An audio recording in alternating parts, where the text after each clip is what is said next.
बहुत बहुत सभी के लिए अभिनंदन और शुभकामनाएं। सर क्या कुछ बताना चाहेंगे? सबसे पहले तो जिस कार्यक्रम में आप पहुंचे हैं, 3 दिन तक कार्यक्रम चलने वाला है, इसके बारे में थोड़ा बताइए। यहाँ पर हमारे आश्रम में जो कार्यक्रम चल रहा है, इसमें हम लोगों ने गीता को आधार बनाकर जन चेतना जागृत करने की चेष्टा की है। और इसमें सबसे अधिक महत्व इस बात पर दिया जा रहा है कि व्यक्ति अपने जीवन को ऊंचा उठाने के लिए एक बेहतर जीवन शैली अपनाए और हर दिन प्रत्येक व्यक्ति के जीवन में उसकी जो आदतें हैं वो उसको प्रभावित करती हैं। तो अपनी अपनी आदतों पर हम कुछ काम करें। बेहतर आदतें जीवन को आसान कर देती हैं और जब हम कुछ खराब आदतें जीवन में अपना लेते हैं तो हमारा जीवन कठिनाई में पड़ता जाता है। और उसके साथ में एक बड़ी समस्या होती है कि ना तो हम अपने स्वास्थ्य पर काम कर पाते, ना परिवार पर काम कर पाते कि घरों में रिश्तों में और अधिक प्रेम रहे, ना हम अपने अन्य आर्थिक उन्नति पर ध्यान दे पाते, क्योंकि मनुष्य की जो आदतें हैं वो बाधक बनकर खड़ी हो जाती हैं। लेकिन अगर अच्छी आदतें पाल ली जाएं, वो हर जगह हमारे लिए साधक बनती है। तो उसके प्रति जागृत करने के लिए हमने चेष्टा की है और साथ साथ ये भी चेष्टा कर रहे हैं कि लोगों के अंदर देशभक्ति की भावना भी आए, माता पिता के प्रति भी कर्तव्य लोग समझें और स्वयं के प्रति भी और ईश्वर से जुड़ना सीखें। तो उस संबंध में गीता हमें क्या मार्गदर्शन देती है, उसको आधार बनाकर कुछ चिंतन इन दिनों चल रहा है।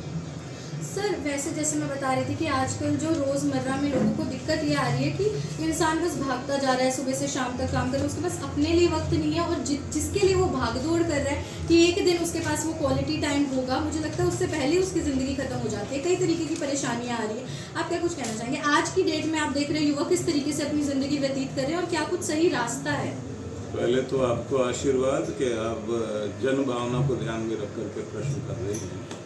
तो देखिए, बात क्या है कि समय तो सभी के पास उतना ही है, 24 घंटे का समय है। राष्ट्रपति के पास भी, प्रधानमंत्री के पास भी वही समय है, दुनिया के बेहतरीन लोगों के पास भी वही समय है, दुष्टों के पास भी वही समय है, और जो सामान्य जीवन जी रहे हैं उनके पास भी 24 घंटे का समय है।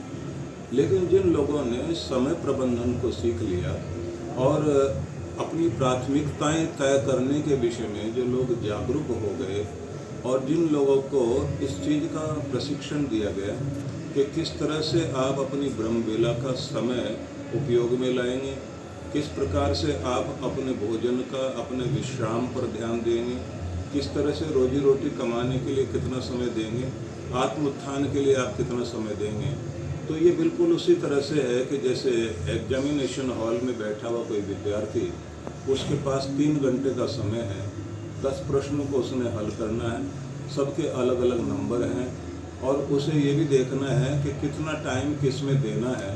जो इस बात को समझ लेता है तो वो अच्छे से पास होने की बात नहीं है, वो एक सम्मान वाला प्रमाण पत्र ले पाता है। लेकिन जो उस चीज़ से चूक जाता है वो निश्चित रूप से रोता भी है, पछताता भी है, फेल भी होता है।